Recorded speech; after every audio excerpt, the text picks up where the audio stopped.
السلام عليكم يا ابني. السلام يا حاج.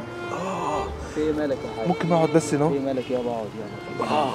تعبان ولا ايه؟ انا لسه جاي من عند الدكتور دلوقتي وهعمل اشعه على المخ.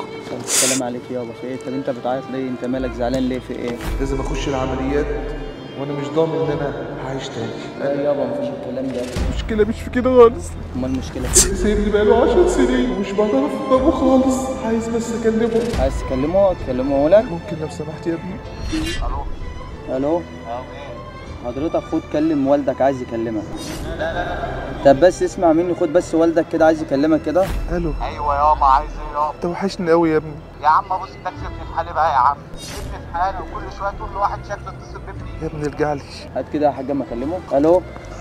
تعالى لي كده بس حضرتك كده، تعالى لي.